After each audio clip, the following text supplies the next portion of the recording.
Tem gente que é exigente na cozinha, não se contenta apenas com arroz e feijão e gosta de tentar coisas exóticas e que costumam sair muito caras.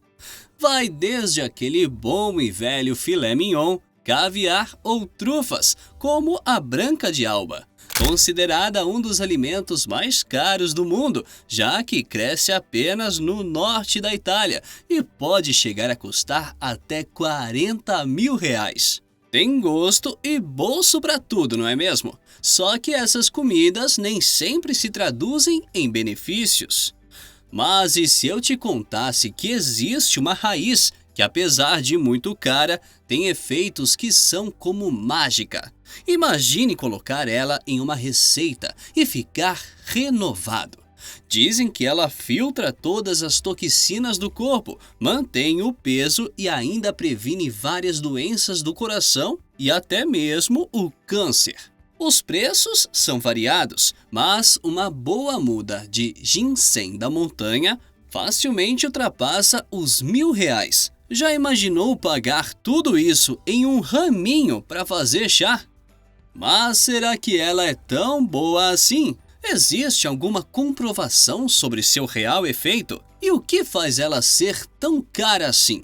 Se você ficou curioso, fique ligado, porque é isso que eu vou te mostrar agora. Por muito tempo não haviam farmácias e remédios. Os humanos tinham que se virar com o que tinham, e isso significava colher ervas, fazer chá e torcer para que eles funcionassem.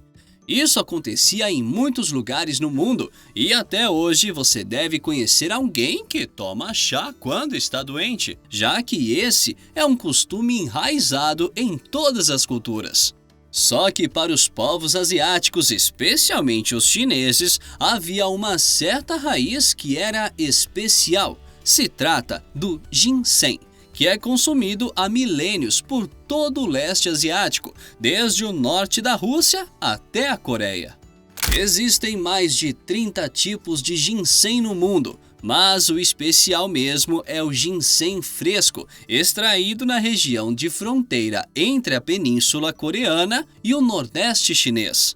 No mercado você pode até encontrar derivados dessa raiz, como o ginseng branco, que é secado naturalmente, e o vermelho, que passa por um processo de descascamento e secagem a vapor de mais de 100 graus Celsius. E embora eles conservem muitas de suas propriedades, os orientais sempre vão preferir o fresco, recém-extraído das montanhas. Tem pessoas que chegam até mesmo a fazer rituais com ele, como jejuar e passar horas apenas mastigando ginseng recém-colhido. Elas afirmam que essa prática traz equilíbrio para o corpo, algo muito valorizado pelas culturas orientais. Mas afinal, ele faz mesmo algum efeito ou é apenas uma crença popular? Tentando desvendar essa questão, muitas pesquisas já foram feitas utilizando o ginseng e os resultados são mesmo impressionantes. Ao que tudo indica, mascar ou tomar chá de ginseng pode aumentar a sua imunidade, regular o nível de açúcar no sangue, melhorar o foco, reduzir a inflamação, e pesquisas mais recentes, que ainda não puderam ser testadas tão amplamente, também sugerem que ela previne doenças como o câncer, pressão alta e até mesmo sintomas da menopausa. Ou seja, parece que os chineses realmente sabiam de algo quando começaram a usar essa plantinha. E agora você deve estar se perguntando: uau, essa planta realmente é incrível! Será que posso plantá-la aqui em casa? Bom, poder até pode, mas será um desafio. O primeiro obstáculo é o preço, já que uma raiz natural da Coreia do Sul pode custar milhares de dólares. Agora, se você optar por uma raiz de ginseng já cultivada e menos potente, pode encontrar por cerca de $25, o que daria algo em torno de R$ 125 no câmbio atual. No entanto, ainda há uma terceira categoria, que é o ginseng simulado, que é aquele criado em um ambiente que simula uma floresta real, e esse não chega a ser tão caro quanto o primeiro, mas está na casa das centenas de dólares. Essa terceira categoria foi criada porque a demanda pelo ginseng na Coreia do Sul é muito alta, o que fez com que as mudas naturais das montanhas do país não fossem suficientes, além de ter levado essa espécie a chegar muito perto de ser extinta, já que hoje é muito difícil encontrar mudas naturais por lá.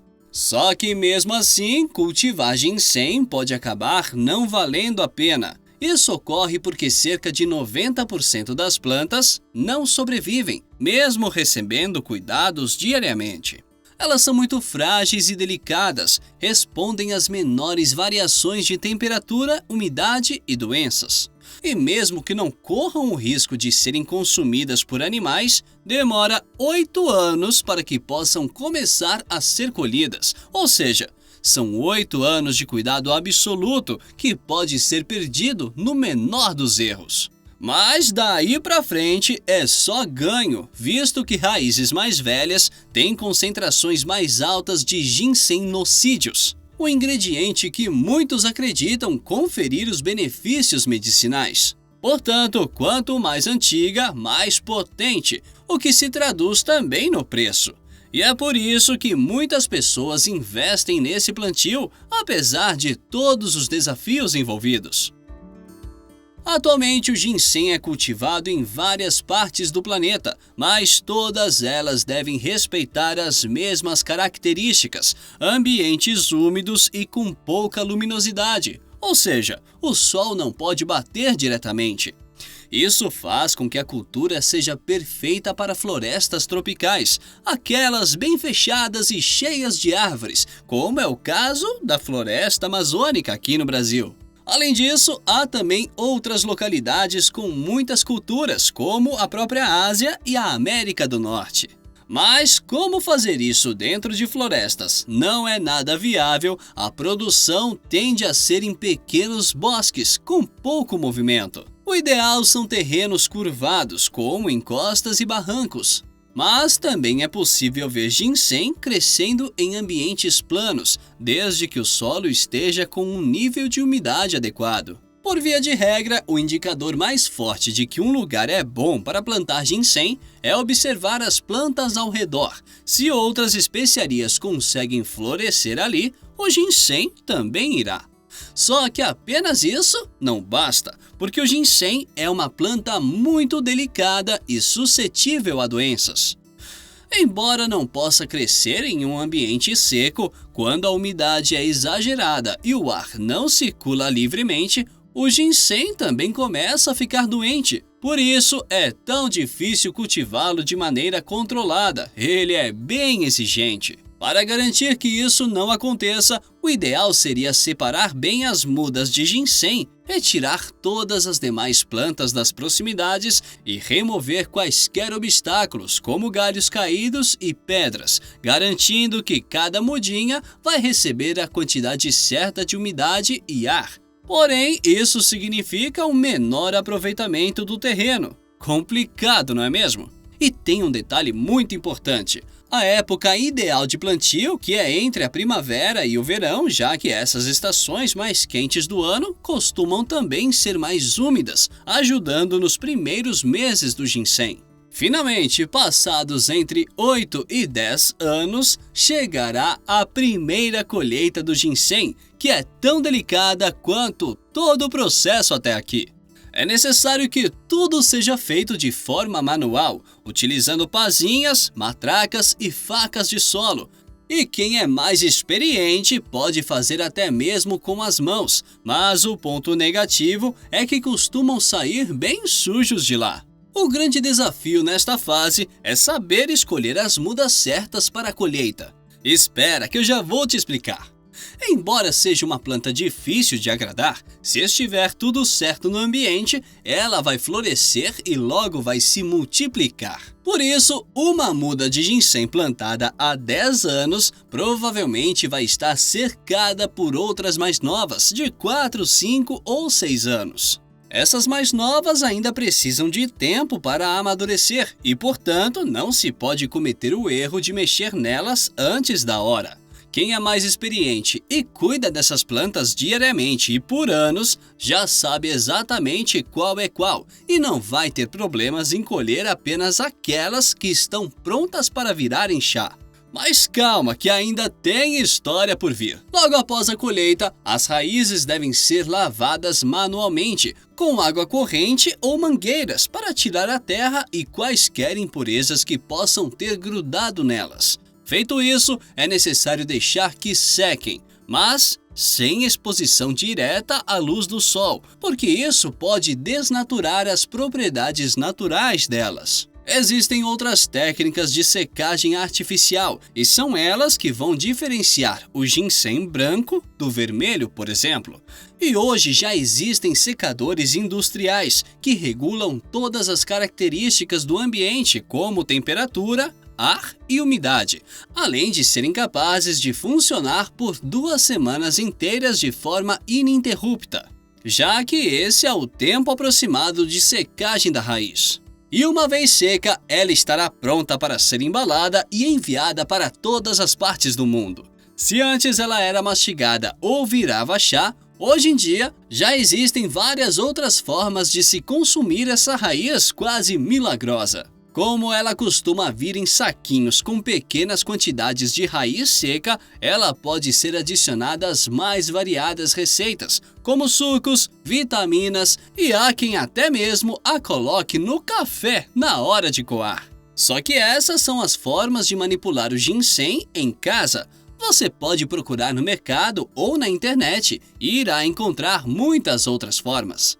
Desde o ginseng em cápsulas, em pó, suplementos e até mesmo líquido. Só que nesse caso é na verdade um composto com uma alta concentração de ginsenocídeos, que é o ativo que dá todos aqueles efeitos para a raiz.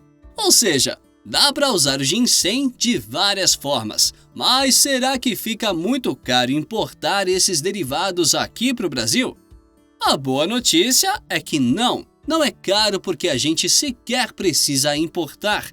Tem produção de ginseng aqui no país. Na última safra divulgada, do período entre 2019 e 2021, a produção chegou a 300 toneladas. E embora quase toda essa quantidade tenha sido exportada, o consumo está cada vez maior no país e as pessoas estão descobrindo os efeitos milagrosos do ginseng. Não se trata da mesma versão das montanhas coreanas, mas as pesquisas feitas nesse ginseng brasileiro mostram que ele tem tantos benefícios quanto o seu primo asiático, como aumento da disposição, libido e redução de estresse. Bastante completo, não acha? A raiz pode ser encontrada em várias regiões do país e tem várias subculturas, mas seu foco principal de crescimento mesmo é nas margens do rio Paraná, que fica na fronteira com o Paraguai.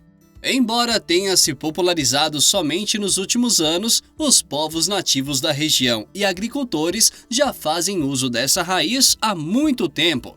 Ela era apelidada de faz-tudo, já que o chá era capaz de tratar várias doenças e dar muita energia para quem o tomava. Seus primeiros registros oficiais começaram a ser registrados nos anos 80 e foi a partir da década de 90 que ela começou a ser estudada. As pessoas nem sabiam o que era, mas sabiam que fazia um bem danado e assim esse parente do ginseng se popularizou no boca a boca até finalmente ser estudado.